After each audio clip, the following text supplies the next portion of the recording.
Now, nearly a decade since its onset, the war La Republic de Cameroon launched on Ambazonian continues to exert a heavy toll, particularly on the nation's children. An alarming report shows how violent the northwest and southwest region has left hundreds of thousands of children out of school and shattered their future.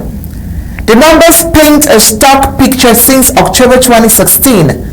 What began as protests, we all know this report, by teachers and lawyers over perceived and what we know as marginalization devolved into a full-blown war with devastating consequences.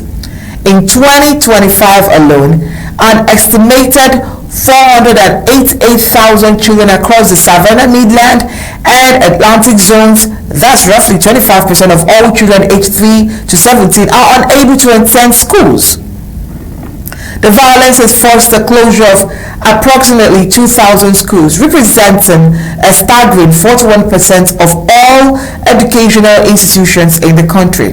This war, initially aimed at addressing grievances of southern Cameroonians, tragically transformed into a deadly struggle amongst Ambazonians themselves as illegal groups surged, impersonating their veritable freedom fighters.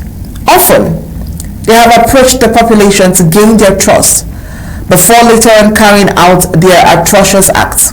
A local resident who preferred to remain anonymous due to fear of retribution recounted the shift. He says, "They told us they were our liberators, but the reality today is that they are our jailers.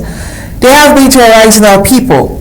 While normalcy is said to be returning in some aspects, the educational sector remains the most severely affected.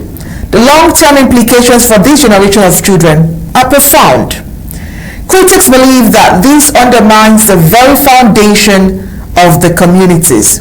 Still in school, or reports about schools, we have this report that indicates that Ambazonians and La Republic de Cameroons have been exposed. A damning investigation has exposed the calculated rot within the La Republic de Cameroon's education system, revealing how the ongoing war in Ambazonia is not just tolerated but actively exploited for financial gain. It has been revealed that colonial government teachers abandoning empty schools in the war-torn zones are not merely collecting double salaries but are actively operating lucrative private schools. This illicit venture, all reportedly propped up by a web of corrupt officials.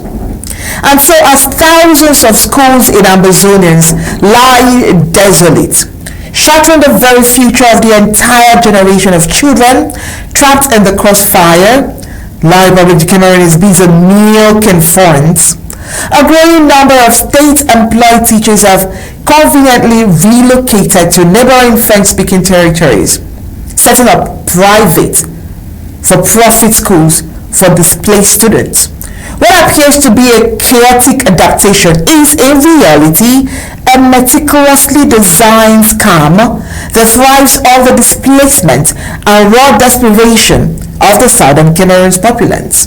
While children in the war-torn zones are systematically deprived of basic learning and facing constant threat, these opportunities remain indifferent to this injustice. Sources embedded deep within La Republic de Cameroon's education sector confirms that these absentee teachers continue to draw full government salaries, siphoning public funds.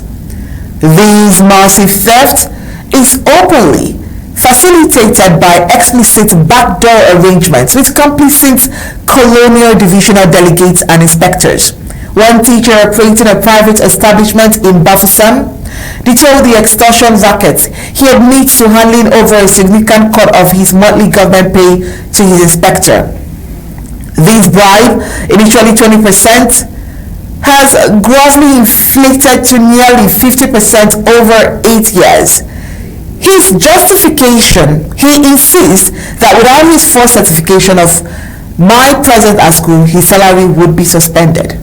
This forced corrupt partnership intensifies the suffering of displaced families, proving the fertile ground for their illicit profits. While these teachers cynically boast of good income and thriving enrollment in their new private ventures. Critics have called this a diversion of public funds and a calculated act of sabotage against any genuine effort to restore stability or education in the southern Cameroons. Despite hallowed directives from the colonial ministries of basic and secondary education to report absent teachers, some inspectors steadily misses the accusations as disinformation in an attempt to shield their criminal enterprise. Furthermore, any attempt to investigate specific cases with hard evidence is met with outright aggression, a clear systemic complicity and intentional cover-up. Meanwhile, the colonial government benefits handsomely from the collapse of Ambazonian institutions, while they ensure the war grinds on, the elite line their pockets. The people suffer, and the school remains ghosted. Very sad.